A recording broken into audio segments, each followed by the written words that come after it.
I'm excited to try something a little bit different today.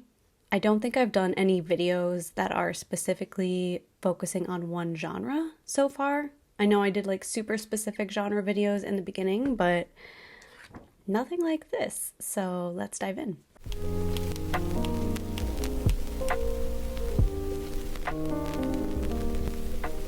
Okay, so really this video is just a way for me to daydream about all these books that I want that I'm not allowing myself to buy yet. But I also have been on the hunt for videos that are just talking about lists of litfic books. So I just wanted to talk about all the ones that are on my radar that I'm hoping to read this year, in case there are some that you haven't heard of that you might want to check out.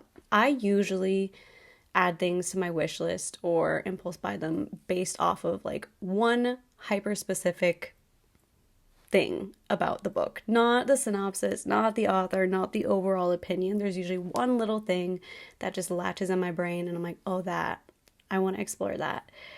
So then I often forget the overall synopsis of a book. So bear with me. Some of this I actually don't think I'm gonna like, but there are just authors that are popular enough that I just want to see. I just want to make sure, and hopefully I prove myself wrong. So the first one is I'm going to give Outline by Rachel Cusk a go. Rachel Cusk is a name that I keep seeing come up, and she tends to be spoken about by people whose vibes are not bad at all. I just don't jive with the priorities of their channel or the things that they focus on in the reviews. So I honestly am not that optimistic for this author, but she's popular enough that I just, I'm hoping I'm wrong. I want to like all authors, but we'll see. This is going to be interesting. So Outline by Rachel Cusk is the first of a trilogy. The synopsis for this says, a woman on a plane listens to the stranger in the seat next to hers, telling her the story of his life. That woman is our narrator, who is on her way to Europe to promote the book she has just published. Once she reaches her destination, the conversation she has with the people she meets about art, family, politics, about love, about sorrow and joy, about justice and injustice include the most far-reaching questions human beings ask. These conversations, the last of them on the phone with her son, rise dramatically and majestically to a beautiful conclusion. I am nervous about the lack of a super distinct plot, which is a thing that I'm going to have to get used to in literary fiction, for sure. To be fair, If an Egyptian Cannot Speak English, the book I never shut up about, my favorite book, is literary fiction, and there's not much of a plot to it. So I need to have a little more faith and not get scared by some of these things, because I do like to have a lot of plot going on in books generally, but I gotta remember that it's different in literary fiction. I'm reading for a different reason, and I'm taking in different things when I'm reading this type of book, so we shall see. It's put down as slow-paced, which is also quite nerve-wracking. This one is 232 pages, and it's on its way to me from Libby. I feel like a royal idiot right now because in my last video I said I really wanted to read The Safekeep by Yael van der Wouden, and I was like, oh, I haven't really heard anybody talk about this. And it just got put on the long list for the Women's Prize. To be fair, I haven't heard anybody talk about it because I'm still trying to find people that talk about literary fiction in a way that I like. So I'm still in the phase of getting my algorithm to be what I want it to be. So if you know anybody who has talked about this book, please drop their handle below, because I would love to find channels that are talking about books like this. This one, the description is an exhilarating twisted tale of desire, suspicion, and obsession between two women staying in the same house in the Dutch countryside during the summer of 1961. A powerful exploration of the legacy of World War II and the darker parts of our collective past. Everything about that sounds like it should be explored and will be very interesting to be a fly on the wall in this story. This one is also on its way to me from Libby. I'm not even sure I can put into words why this one is so appealing to me, but there is something about it, about just the perfect combination of things, that is making me very, very antsy to read this one. Okay, the next one, you're just gonna have to pause and look at the cover to get the author's name because I don't want to butcher it, but it is Martyr, a book that most of us have heard of, even like it's just everywhere. It was on Obama's reading list, all of the places. Basically, the orphan of Iranian immigrants runs into a woman living out her last days in the Brooklyn Museum. I mean, that just is interesting. I don't know why. Sometimes I just don't look up the synopsis of books, and I think that's because when I'm looking at lists of books, my ADD just spirals sometimes, and I'm like on to the next one before I can even focus on the one directly in front of me. But I read this synopsis for the first time last night, and I was actually very, very, very intrigued because, like, yeah, of course. So that one should be interesting, if nothing else. I don't see how you could make that boring, so we'll see. Okay, something very lucky just happened. This next one, I literally saved last night. I found it through the browse tool, and I just decided I wanted to read it purely based off of the title and cover. And I do like doing that sometimes. But now that I'm looking into it, I'm really excited. So Storygraph says, basically, she's writing 2 novels that can be read together or separately. Gliff is the first one, if you're going to read them together and in sequence. So, Gliff, Gliff, a Scots or Northern word for a glimpse, a shock, a glance, will only tell its own story, but also contain within a hidden story to be revealed only in a second novel. Glyph, Glyph, from the Greek meaning a mark, carving, or symbol to be published a year later. So there's a story within a story, but we're not going to know what the story within the story is until we read the next story. I would like to read this. So I really hope I can find a cheap used copy sometime soon because my Libby library does not have it. This sounds very, very fascinating. It's about 275 pages. So cover shopping for the win. So the next is a shorty, and it's called Assembly by Natasha Brown, who, now that I have heard about Natasha Brown in one video, is just popping up all over the place, and I'm very curious about her. This is basically about a Black British woman who is attending a lavish garden party at her boyfriend's family estate. That's really all I know. Like, the synopsis does not reveal much. I bought this when somebody said it's written like a stream of consciousness. I don't know if I've read anything that would qualify as that same approach, and so I just want to see what that's like, see if I like it, see if it actually does remind me of anything that I've read. Like, I'm still new to literary fiction. I'm still newish to reading in general, so this is one that, I don't know, it just perked my ears and made me wonder if that's a thing that I might be into. So that's 112 pages. It's on its way to me in the mail right now. So we will see how that one goes. I would really like to be interested in Natasha Brown because there are several books I have saved that sound like they would be great if you do well with her writing style. So fingers crossed. The next one is one I would never pick up from the blurb ever, but I ordered it because it's written by Noor Naga, who is the author of If an Egyptian Cannot Speak English, which is my favorite book of all time.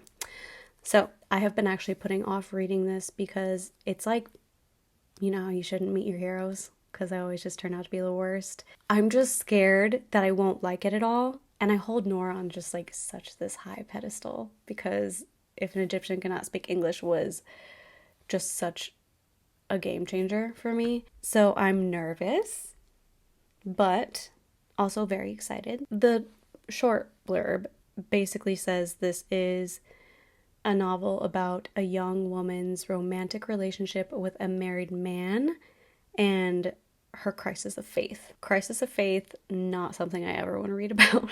I just like don't really want to read about religion at all. But I will do it for Noor because she is brilliant and fantastic. And if you have not read her work, you should, because she is so smart and the way she thinks is so important for this day and age, especially with everything going on right now. Like, people could learn a lot from her. And yeah, you should go read Noor Naga. Next is one I actually have, and I'm reading it next month, and that is Migrations by Charlotte McConaghy. This is one I have not heard spoken about that much, but the few people I've heard talk about it said it really hit them in a very deep place. And it's also about our very bleak future with less animals on the planet. My understanding is that this is a book about a woman who seems to just be having some sort of existential crisis from what I've heard, and she basically gets passage on a ship starting in Greenland, and I think they head towards the Antarctic, but basically they're following the migration of these birds, which ties into the young woman's journey within her head and heart. It's made people cry, and I don't know, there's something, it just has a lot of passions of mine in one book. You know, I'm very passionate about animals and climate change, and it's literary fiction, and I'm very introspective. So of course, like, journey, finding yourself is something that can go so terribly wrong or be incredible. So I think I will either be seriously disappointed by this because I have such high hopes, or it will be a new favorite. We will see. This one is Drive Your Plow Over the Bones of the Dead by Olga. Somebody tell me how to say her last name, please. I wonder about this every time I see her name. I need to go find a video so that I can learn how to pronounce it. Anyways, this is apparently like a thriller fairy tale sort of situation set in a remote Polish village.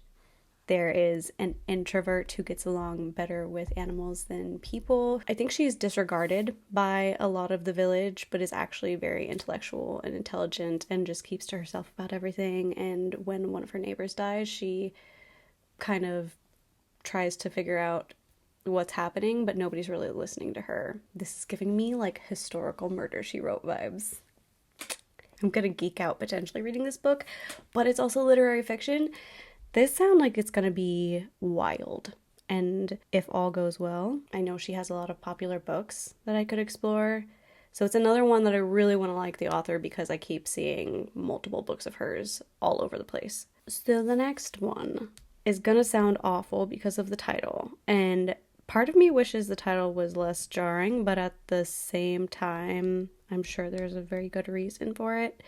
And that is Stillborn by Guadalupe Nettel. So I've been warned this is not an easy book to read. My understanding is this can be a very good book to read and can hit really close to home if you're still deciding if you want to have kids or not. It's about two friends who, they're both pretty anti-having kids, is my understanding. One of them does end up having her tubes tied, and the other one starts to actually wonder what it might be like to be a mother. It sounds like it's going to be so stressful because it is such a real anxiety for a lot of women these days, and that's why I'm making myself read it. Like, it sounds like it's going to be honestly so brutal. It's such a nuanced topic. There's so many layers to it. There's so many complexities. It's just a deeply complicated thing to talk about, and I'm very curious to see how somebody handles that in one book with two friends who start out in the same place and kind of go opposite ways in the end. And I'm really curious to see what will happen with their friendship overall. I'm like dreading, but also deeply excited for this book. It's a very weird feeling I have about this one. So this one, the synopsis and the info that's out there about it is somewhat vague, but that's okay. Transcendent Kingdom by Yaa Gyasi. Gyasi is just one that I have not heard a bad word about. Anybody who has read her work and made a YouTube video that I have seen has said that her way of writing is just fantastic and so effective and so just beautiful. You know, this is not a synopsis that I would typically be pulled into reading, but I'm actually going to start with her slightly less popular book. Homegoing is a very popular book of hers. Transcendent Kingdom is also popular, but I think Homegoing is a little bit more, has a bit of more awareness around it. This is about a PhD candidate in neuroscience and her kind of dealing with generational trauma and figuring out how to deal with everything in her mind, in her life, figuring out how she feels about things like faith, love, family, all of that. My guess is it's one where, yes, there are some books where the synopsis just doesn't sound like that alluring, I guess, but then when you read it, you're like, oh, I get why this is popular. This next one, I can almost guarantee I'm gonna love it or hate it. This one I'm reading to explore sort of an approach to literary fiction. This book is connected by an overall theme, which is the color blue. It's called Bluets by Maggie Nelson, and it's only 99 pages. So this one paragraph says, a lyrical, philosophical, and often explicit exploration of personal suffering and the limitations of vision and love as refracted through the color blue, while folding in and responding to the divergent voices and preoccupations of such generative figures as Wittgenstein. Oh, it's throwing out a bunch of author names that I don't know how to pronounce. It says that Maggie Nelson is a brilliant lyric essayist, and that's not anything that I have experience with. So this is going to be really diving into the deep end of something brand new for me. I feel like it's going to be a little too poetic for me, or I'm going to be deeply infatuated with it and will search out anything that is even remotely connected to it. So we'll see which one it is. Okay, so the next one, a lot of people will know what it's about. I actually don't know what it's about, and I don't want to, so I'm not going to read you the synopsis, but it's The Vegetarian by Han Kang. It's a very popular book for anybody who is even remotely interested in literary fiction or weird stories. Han Kang also has this book, Human Acts, that is also very popular. I don't know anything about this book. I just know that people tend to really like it or really not. I haven't heard a lot of in the middle, and everybody says it's super weird, super twisty, so I don't really want to spoil anything for myself. So I'm going in blind, but if, you know, weird, twisty lit fic sounds up your alley, then check out Han Kang, because very popular, highly respected author. Next up, I'm going to read Luster by Raven Leilani. This one is about a young woman living in Bushwick, and I think the plot is basically following her through her messy New Yorker in their 20s life and just the difficulties of trying to figure yourself out. This is one that I honestly, like, most of the people I've heard talked about it really liked it, but it's got a very average rating on Goodreads, which typically means that people either like it or don't like it, which is literary fiction in general. But this one's been on my list for a long time, and I need to, like, just actually do it. It's always interesting for me reading books set in New York because they make me very homesick, and that makes it difficult, but it also, New York is its own culture. It is 100% its own culture. It's a culture that you don't even understand until you've lived there for a long time. So books that are good at depicting that culture obviously have a place in my heart. Our Wives Under the Sea by Julia Armfield. This is one that I can't believe I haven't read yet. I just kind of keep forgetting to prioritize it. It's always on my list, and it just never quite makes it to the top. It's about a marine biologist. Well, it's about a lesbian couple, one of whom is a marine biologist, and she was very deep in the ocean on an expedition, and things went wrong, and I believe she was stuck there for a while. And when she comes back, it's about how to deal with that marriage when one person is not okay and the other person does not know how to fix things. That's my understanding. I could be a little bit off base on that, but it is about their relationship after the marine biologist gets back and the struggles internally that the marine biologist is going through. Okay, another one where I don't really want to figure out the synopsis ahead of time. Some books I like to go off of the little blurb that just talks to you about the overall themes, but doesn't tell you anything about the actual plot. Sometimes I really like doing things that way, and that's where I'm at with this one. So this is Ordinary Human Failings by Megan Nolan. It's about 220 pages. This little blurb says, this book is ideal for readers who are drawn to introspective, character-driven narratives that explore the complexities of family dysfunction and moral ambiguity against a gritty, emotionally charged backdrop. Check. Yes, I would like to read that. It's set in 1990 in London, which also sounds quite quaint.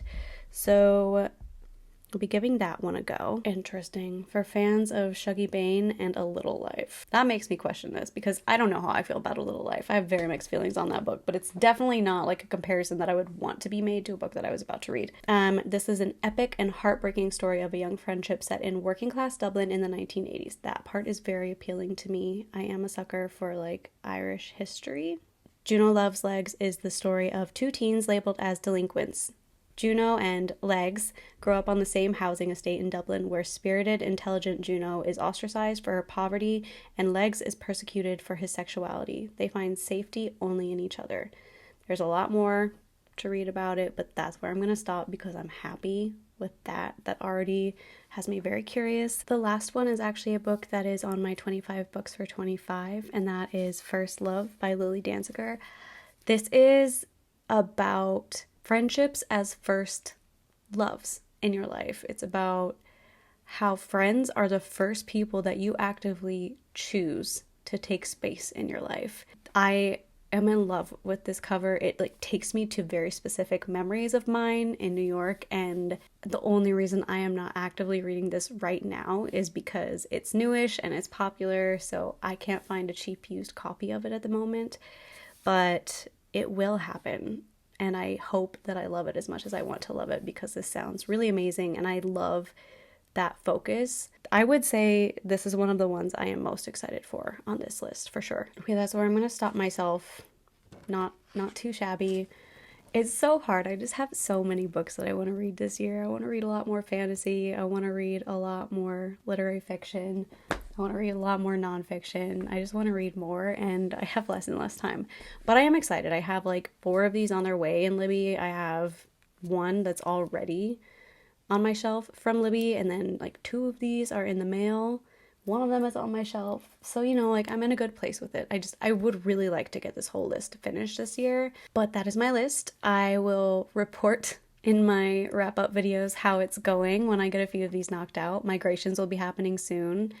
And Bluets, I'm probably going to sneak into this month's TBR, so you'll hear about that one soonish. But that's all I've got for this week. I'll see you guys in the next video.